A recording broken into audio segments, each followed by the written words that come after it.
Estamos ya en enfoque de los sábados y como bien hemos adelantado, pues se trata de determinar en realidad qué ocurre con estas elecciones regionales y municipales. Estamos a solo 22 días del 7 de octubre para que se realicen ambas.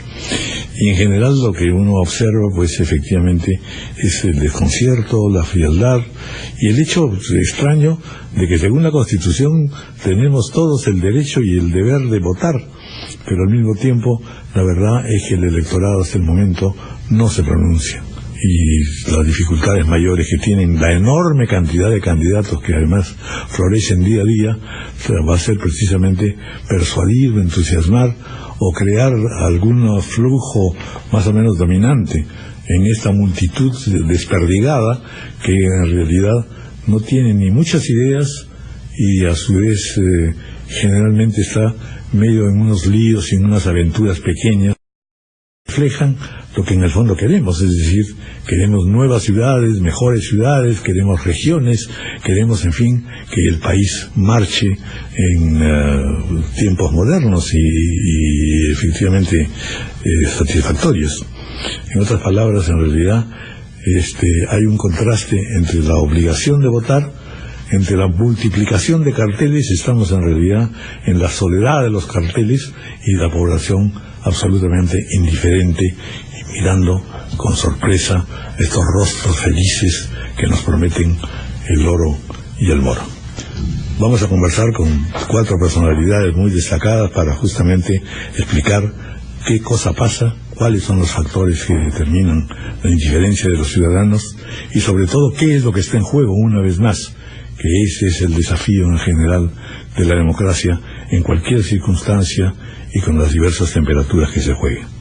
Estamos con Juan de la Fuente, con Fernán Altuve Febres, con Manuel Saavedra y con el comunicador Henry Rafael, todas personalidades muy destacadas.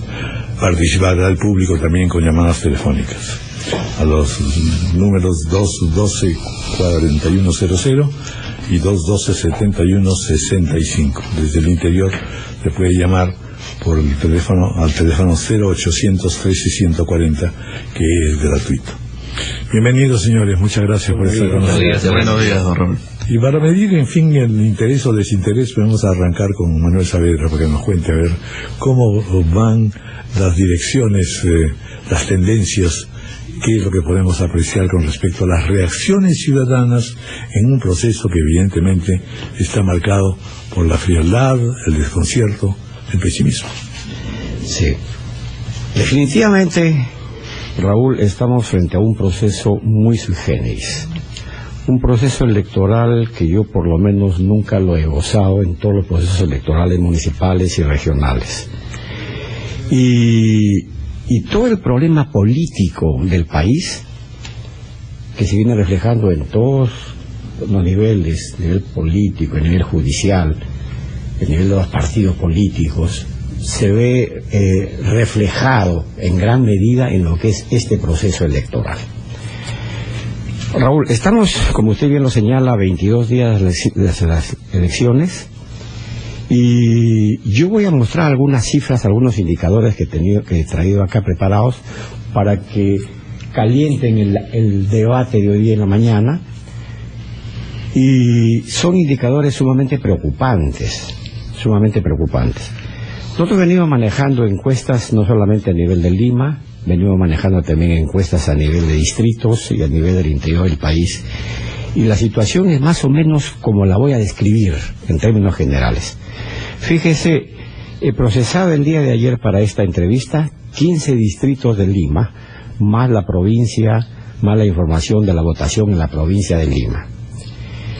Y el porcentaje de que dicen que van a votar en blanco, nulo, viciado, y los indecisos, sumados los dos, suma el 48.4% de votantes.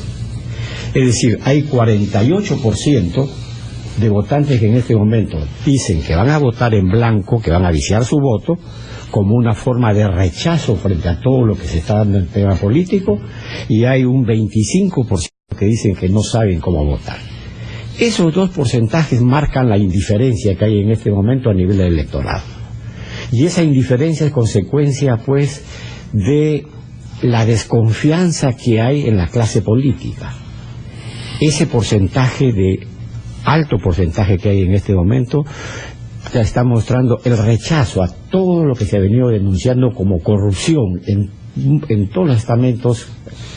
La imagen de los partidos políticos, la imagen del gobierno, la imagen del Congreso de la República, la imagen del Poder Judicial, que está muy deteriorado en todos los sentidos, genera justamente esta situación de desconfianza absoluta.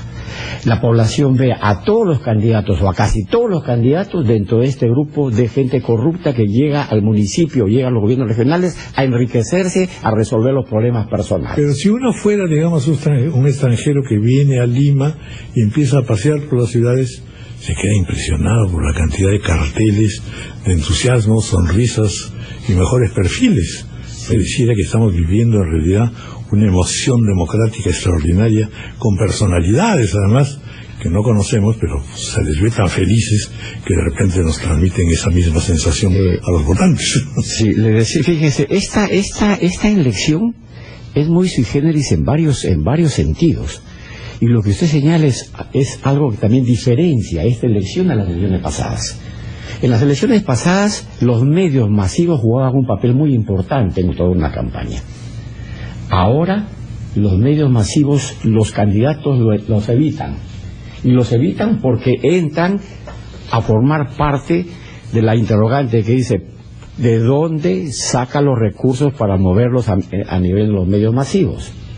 La exposición en esta campaña política, creo que lo han entendido muchos candidatos, no es algo que juegue a favor de los candidatos. Entonces, una forma de estar presentes, pero de otra manera, a través de los carteles, a través de las redes sociales, que tienen mucho más peso en esta campaña electoral. Y la soledad de los carteles. Y por otro lado, Raúl, otro factor que también hay que adicionar a este proceso electoral es el hecho de que la situación, tal como está dada ahorita, de denuncias de corrupción por todos lados, tiende a que los candidatos no tengan los recursos del caso para poder manejar sus campañas. Estamos frente a una campaña donde los candidatos tienen que ser muy creativos para poder desarrollar su campaña. Y por eso que vienen los carteles en las azoteas de los edificios, vienen el volanteo, las redes sociales, porque manejan menos presupuesto. Nosotros en nuestra empresa, en elecciones pasadas, hacíamos una cantidad de estudios mucho mayor que la que estamos haciendo en este momento para las candidaturas. Yo creo que el nivel de estudios, no solamente a nivel de nuestra empresa, sino a nivel de las empresas encuestadoras, debe haber bajado en un 25 a 30% de volumen de estudios. Muy bien, vamos a hacer una pausa.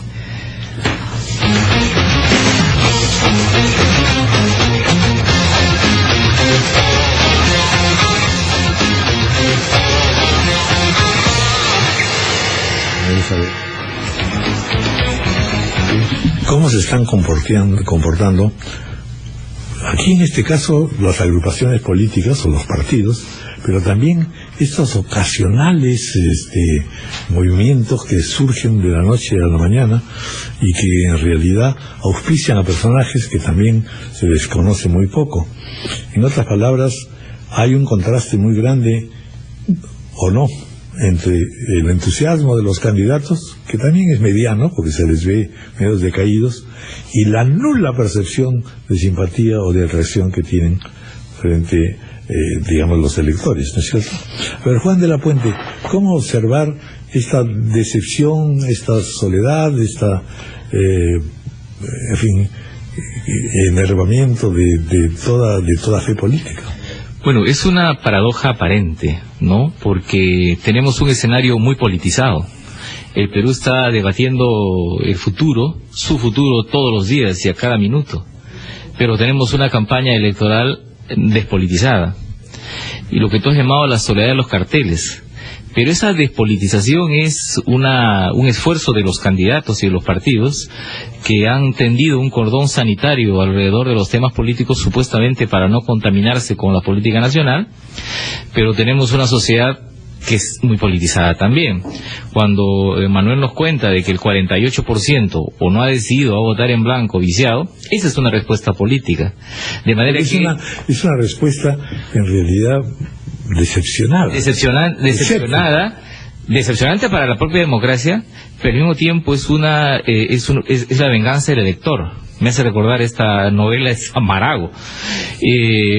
Creo que en ese sentido hay tres comportamientos. Es la politización del escenario nacional, esta ilusión de que podía irles bien a los partidos despolitizando, pero es esta respuesta igualmente política de la gente. Nunca mejor puesta la idea esta que acabas tú de soltar, de que la soledad de los carteles, ¿no? Porque daría la impresión que la campaña electoral se está jugando en un estadio, ¿no? Pero las tribunas están afuera, o sea, la gente está afuera, ¿no? Fuera del estadio.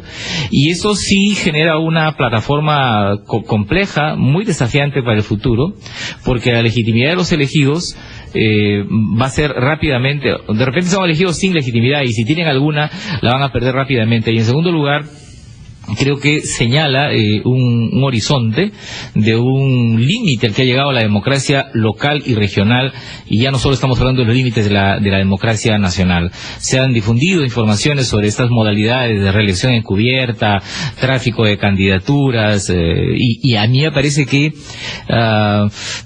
al no diferenciarse unos de otros, porque la verdad es que para mucha gente todos los candidatos son iguales, no hay al no diferenciarse, también es cierto que no hay grandes ideas movilizadoras y diferenciadoras. De manera que en las elecciones de los 80, de los 90, incluso de la década pasada, uno podría decir, a este candidato lo identifico de esta manera frente a otro, y es distinto. Tengo la impresión que la gente considera que todos son iguales, y por esa razón a 22 días de las elecciones... Igualmente mediocres, además. Sí, igualados hacia abajo. Y por eso es que el 50%, en Lima, por ejemplo, ya tenemos, ¿cuánto? 18 candidatos, ¿no? 18 candidatos concentran el 50% de la intención de voto. Ya, eso, digamos, es inédito. Estamos entrando a un laboratorio. Deberían venirse a vivir unos meses aquí los estudiantes de ciencia política, de periodismo, de economía, de derecho, porque lo que está pasando es inédito. Un escenario muy politizado, con una élite política que quiere despolitizarse, pero una sociedad que los rechaza a todos. Sí, todavía no me queda claro qué cosa es esto de politizado en realidad, ¿no? Porque si tomamos, digamos, el parámetro del entusiasmo o no entusiasmo, la mayoría de gente está absolutamente desanimada. En consecuencia, no tiene ningún norte político. Todos le parecen despreciables, lamentables. Pero eso es una apuesta política también, decir que se vayan todos, que cierren el Congreso, que todos son iguales. Pero eso es anarquismo, eso es estado de ánimo solamente. Sí, es un estado de ánimo, pero muy político en el sentido que no quiero investigar más, no quiero decidir más. Es, desde el punto de vista de una visión populista, no enriquece la democracia, obviamente, pero es una respuesta que está ahí, ¿no? Sí, pues es de rechazo y no importantismo, digamos, ¿no es cierto? Fernán Altuve, a ver. Veamos cómo vamos. No sé si podré sumarme al pesimismo. Al pesimismo más todavía, pero creo que hay cosas importantes. Aquí me dicen que después de los 50 las reflexiones van a ser más maduras. Sí, bueno, trataré. Mira, yo te puedo decir que comparto la idea de que estamos ante un escenario, por lo menos en el plano electoral desde el año 80, no visto. Podríamos buscar un símil, como dice Juan, con la política de la antipolítica. Es decir, eso en el año 89, con la elección de 1989 municipal, se vio una política antipolítica, ¿no es cierto? Entonces, sería algo similar de alguna manera, pero era un escenario donde había una politización, una crisis política del país, y había personalidades mucho más fuertes, más relevantes, figuras de ese tipo. Yo creo que aquí se han ido sucediendo a lo largo de este proceso, o lo que ha antecedido este proceso, una suma de equivocaciones que han dado este resultado. O sea, primero, creo que reformas que lo que han hecho es reformar in peius, o sea, en peor el sistema electoral, sirven a eso. Tratar de impedir de que haya la reelección, que era un castigo, era un motor del elector vecinal. Ir a apoyar a quien yo quiero e ir a castigar al que se portó mal, o premiar al que hizo una buena gestión. Eso se ha quitado. Ahora se lleva el voto. Es un factor lícito de competencia, válido en todo proceso electoral y que además fomenta que la gente participe para premiar o castigar dentro. Entonces ahora se ha decidido de que esa opción no la tiene el ciudadano, el votante. Un elemento negativo. Se ha discutido que el voto preferencial en el sistema regional municipal afortunadamente no estaba, pues ahora se incluye. Entonces un conjunto de reformas que han venido a empeorar la situación. Desde el punto de vista de los actores, digamos, de que participan, desde el punto de vista de los colaboradores o financistas, todo lo que hemos visto por las malas estructuras jurídicas y las malas prácticas de financiamiento hacen que la gente no quiera financiar. ¿Quién va a financiar? ¿De dónde sale la plata? Todos los que han financiado una campaña han pasado por el Ministerio Público o están en un juzgado con prácticas lícitas o ilícitas, o por lo menos con una sombra. Nadie quiere financiar. Entonces, los que participan no tienen quien financie. Todos están en duda. Y ya, finalmente, la última cereza que tenía que venir durante el proceso, porque esto del desánimo ha venido a raíz de los escándalos de corrupción que afectan a toda la clase política, ya ha iniciado el proceso, no ha sido antes. O sea, viene ya un desánimo donde se dice, bueno, toda la estructura institucional y toda la clase política está totalmente comprometida. Entonces, han sido 3 o 4 bombardeos que lo que han hecho es desanimar y llevar al elector en este 50%, 48% del que nos habla Manuel Saavedra, a simple y llanamente tomar el camino político de la antipolítica. Es decir, no quiero tratar con ninguno, no me importa ninguno, y encima tampoco hay grandes figuras. Pero eso es lo que te iba a señalar, es decir, en realidad de todas maneras estamos asistiendo también a la carencia de los partidos, ya no solo a falta de plata y falta de simpatías, sino que realmente es deplorable la ausencia de ningún líder, ni se organizan para nada, en fin. Bueno, es que a lo largo de los últimos 20 años... Sin embargo, muchos de ellos están usando la posibilidad del renacimiento, por lo menos. Bueno, se han utilizado las estructuras formales, pero lo que pasa es que aquí hay un discurso esquizofrénico en el tema de los partidos. ¿Hay que fortalecer los partidos? Todo el mundo dice que sí, y a la hora de hacer reformas o introducir reformas legales, todas las reformas son demolición de la estructura de partidos, demolición con el voto preferencial, demolición con la fiscalización del financiamiento sin ningún premio. Todo lo único que te ponen son controles. ¿Y dónde están los premios? Porque todo en la vida es castigo, pero también hay algún incentivo. No hay incentivo. ¿Quién tiene un incentivo de dar dinero? Nadie. ¿Quién tiene un incentivo de participar? Nadie.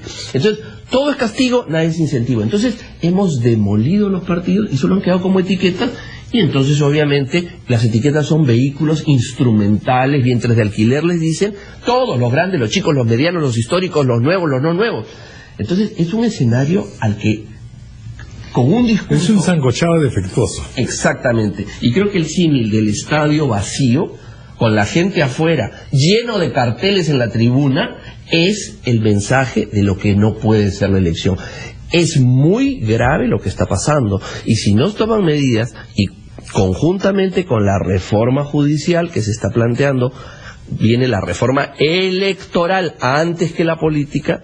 El sistema electoral es una parte de la Constitución que la gente no ve, pero es una parte de la Constitución fundamental. Si no se hace la reforma electoral, este escenario puede ser un escenario del año 21 que puede agravar y llevar a una crisis a todo el sistema político peruano. Vamos a hacer una pausa.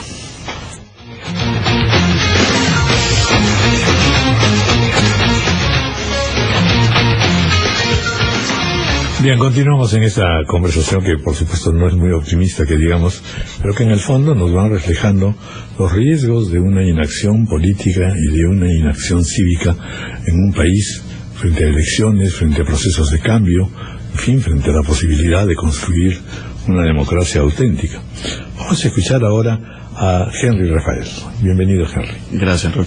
Bueno, yo creo que de la mano con lo que mis antecesores han señalado, y parto también de la información que nos da Manuel, ¿no? estamos, creo yo, pasando, si hablamos un poco de historia, de una suerte de la Gran Depresión industrial a una Gran Depresión social en el Perú, ¿no? Una depresión social ahondada por esta crisis política de desconfianza institucional y que ha llevado justamente a que se reemplace en el escenario político no los temas de interés ciudadano respecto a las elecciones, sino más bien estamos abocados a una confrontación constante entre ejecutivo y legislativo diaria, que lo que genera y alimenta ese nivel de confrontación alimenta la desconfianza en el sistema político, y alimentar la desconfianza en el sistema político tenemos resultados como esto, ¿no? Que quizás tengamos unas elecciones con el más alto nivel de nulos, viciados o probablemente de inasistencia al proceso electoral. ¿Qué es lo que creo que también tiene incidencia? Todo proceso electoral en el mundo, en los últimos años sobre todo, tiene un vínculo emocional. Y si la emoción está principalmente basada en el escándalo diario de la confrontación, la gente ya no está partícipe de eso, la gente no quiere participar del proceso de confrontación.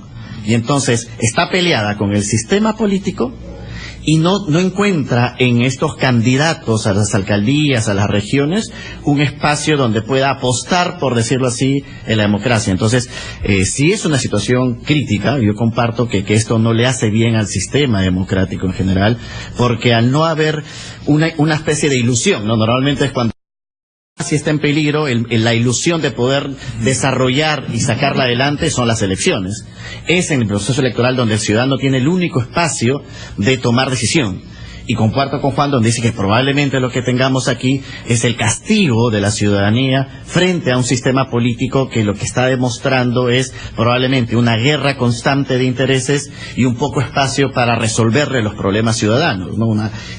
Todos los días estamos en esta confrontación política y con poco espacio para poder conocer a cabalidad no solamente las propuestas de los candidatos, sino también es cierto que se vean los candidatos, como bien lo mencionaba Raúl, con poca energía en este proceso, con una campaña de estos paneles solitarios donde además de no solamente no haber espacios de diálogo y de presentación de candidatos, sino tenemos esta sensación de que nada va a cambiar, y mientras no cambiemos esa sensación, un proceso electoral que es emocional probablemente no va a cambiar la situación política tampoco. Sin duda.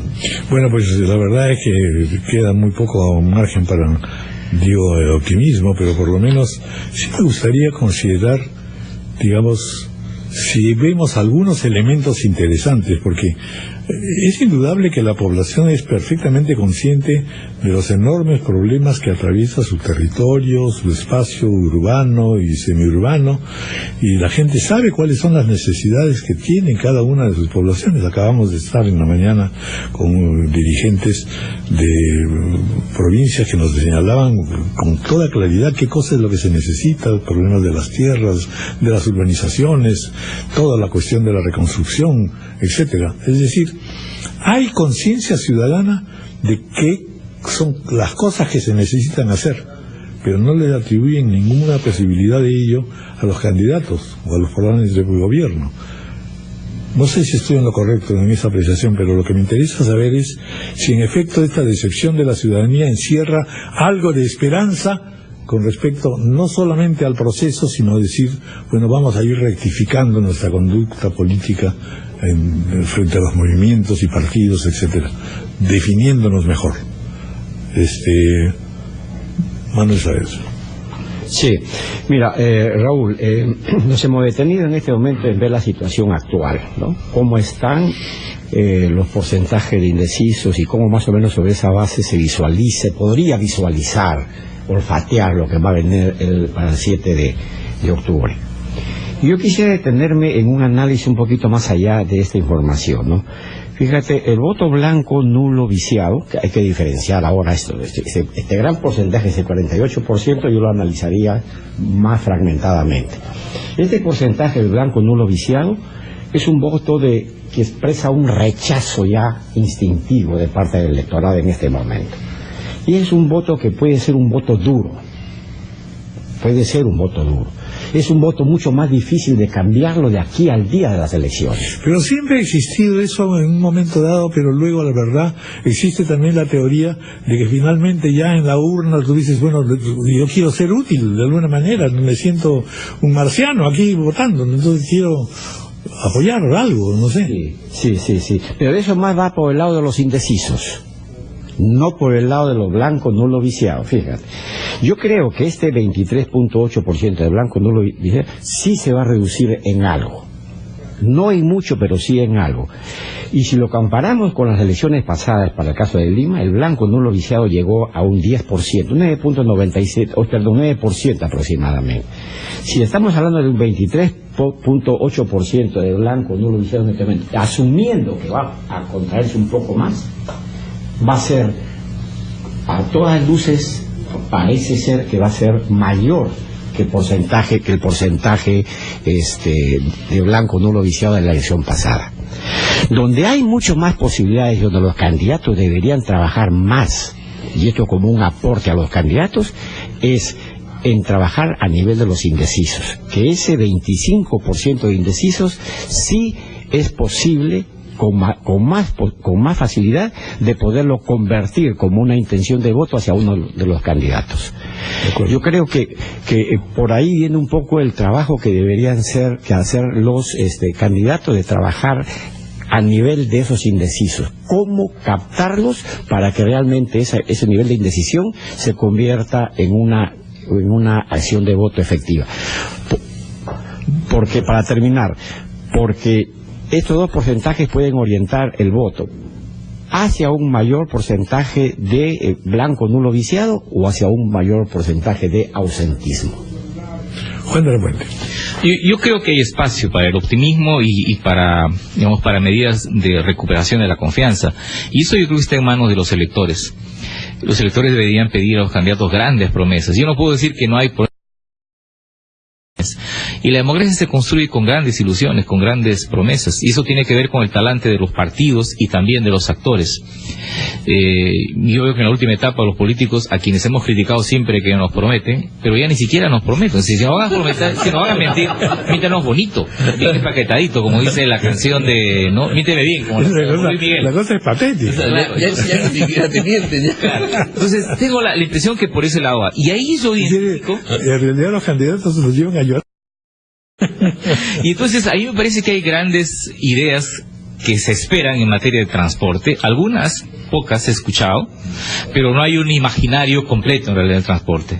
En seguridad, el candidato que te dice, yo seré el mejor amigo del comisario, no te está diciendo nada. No, y luego reconstrucción, ¿no? Y en varias zonas de construcción, pero también tenemos zonas donde hay índices sociales preocupantes. ¿Cómo puede haber un candidato que orilla en su campaña electoral el asunto de la anemia?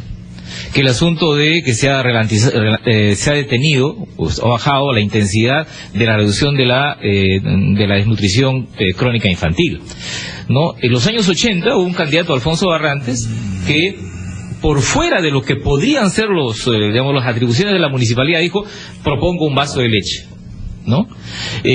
Nosotros tuvimos a candidatos como el propio Castañeda, que dijo, oye, hagamos escaleras. O como Andrade dijo, bueno, yo voy a limpiar el centro de Lima, o sea, una visión ordenadora de la ciudad. Ya, nosotros necesitamos grandes promesas y esas no las tenemos. Pero eso, en este momento, eso depende básicamente de los electores que, insisto, siguen pensando que todos los candidatos, colores más, colores menos, afiches más, afiches menos, son más o menos lo mismo. Un dato añadido, hay un poco más de protagonismo abajo. En los últimos años ha crecido el número de las municipalidades de centros poblados. Hoy día tenemos 2.500 municipalidades de centros poblados. Yo diría que estamos viviendo crisis del paradigma urbano, vecinal en las grandes ciudades, pero hay un movimiento que se gesta abajo y me parece que es muy interesante. Que es un poco lo que el Perú ha vivido en algunos momentos, en los años 50, 60. En los años, así es, ¿no? Y viene un enorme contingente poblacional que se urbaniza, digamos. Y en ese sentido, de acuerdo a lo que tú decías, en el sentido del optimismo, y yo encuentro un poco más de optimismo y un poco más de paradigma vecinal, ciudadano, en los distritos quizás más alejados y más pobres, donde la gente se conoce más. En las grandes ciudades, medianas ciudades, está pasando algo, y es que estas urbes en realidad hacen que también la política sea una cosa desconocida. Una pausa.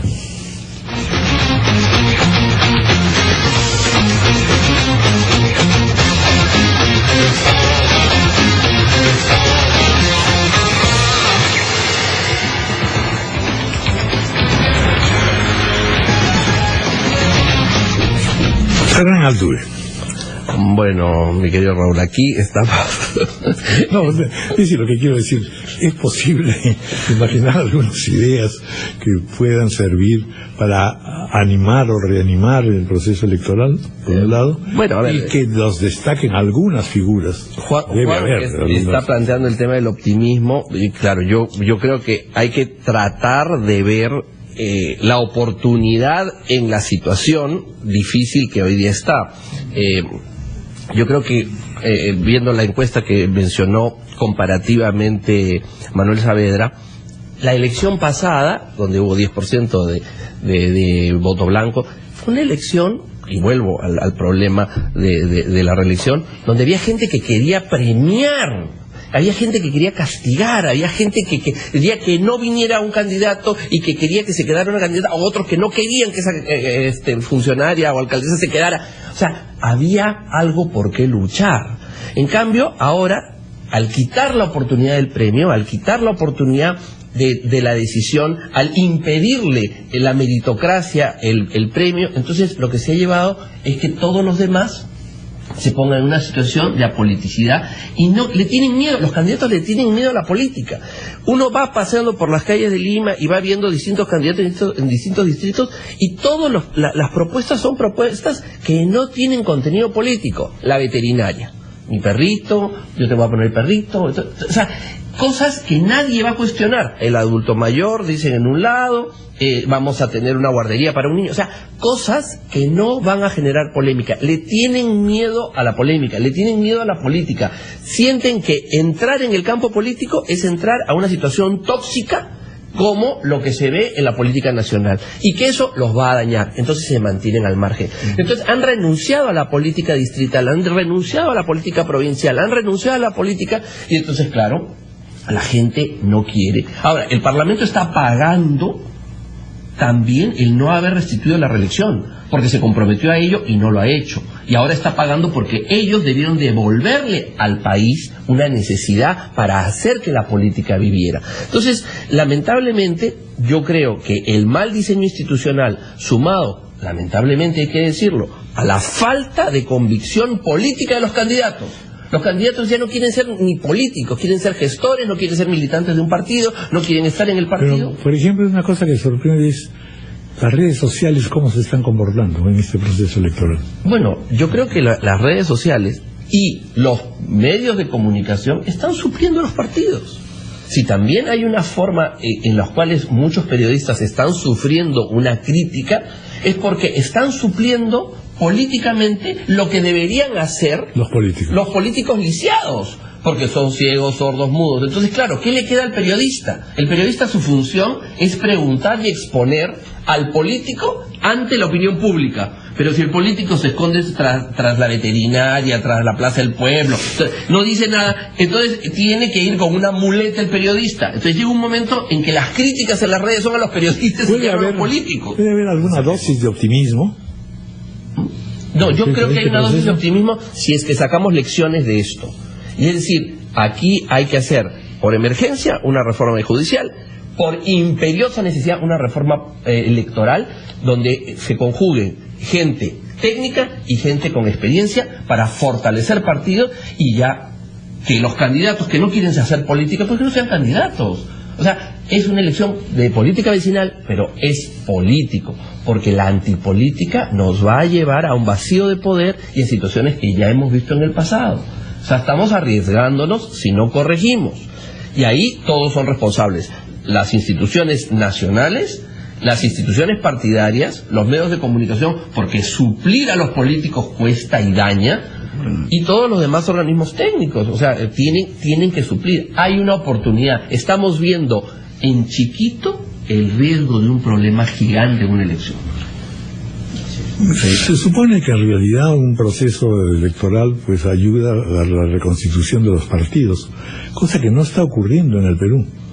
Y sin embargo, pues uno se pregunta, ¿será posible, pensando en horizontes futuros, reconstituir a los partidos políticos? ¿Será que se reconstituyen a sí mismos en realidad? Porque son fantasmas de sí mismos. Mira, Raúl, yo creo que es una pregunta importantísima. El día martes, en una universidad se está llevando un seminario sobre partidos políticos. Yo fui a escuchar un poco. Y yo creo que ahí está una de las grandes claves. ¿Qué es un partido político peruano o para el Perú? Estamos importando modelos y no vamos a entender una cosa que es fundamental en la política peruana. La política peruana es antropomorfia y personalista. Entonces tenemos que hacer partidos como políticos, casi toda Sudamérica en realidad. Pero hay otros países como Colombia o como Uruguay, por ejemplo, que tienen partidos de centenarios. O sea, hay países que tienen eso. Entonces tenemos que encontrar una fórmula en la cual el personalismo natural de la política peruana se conjugue con la institucionalidad. Pero si lo que queremos crear son unas instituciones pulcras a lo suiza, van a morir, porque no hay suizos para esas asociaciones, partidos o grupos. Y si queremos agarrar y hacer esto un carnaval, entonces van a destruir los partidos. Hay que encontrar un justo medio. Tenemos que encontrar cuál es la naturaleza de la política peruana para hacer partidos para los peruanos. Yo creo que ahí hemos fallado. Se ha hecho una ley de partidos para Suiza. Entonces, obviamente no hay suizos, no hay partidos. Entonces hay que encontrar donde los liderazgos sean fluidos, donde cada persona no se tenga... Lo más probable es que Suiza no tenga una ley de partidos, sí funciona bien. Probablemente, y por eso funciona, ¿no? Entonces, yo creo sinceramente que tenemos que encontrar una fórmula donde el personalismo, que es legítimo, se conjugue con la institucionalidad. Porque un extremo u otro no nos van a llevar a ninguna parte. Eso es cierto. Henry Rafael. Sí, yo creo que estamos, concuerdo con Fernando que hay una situación de riesgo. Primero el riesgo para hablar de la oportunidad, ¿no? El riesgo es que cuando los medios de comunicación, en efecto, comienzan a suplir las irresponsabilidades del sistema político, al final de cuentas el riesgo, mirando hacia un futuro mediano, es que la ciudadanía también comience a desconfiar del periodismo y de los medios de comunicación porque los comienza a ubicar en el mismo escenario de la política y entonces allí la desconfianza sigue creciendo.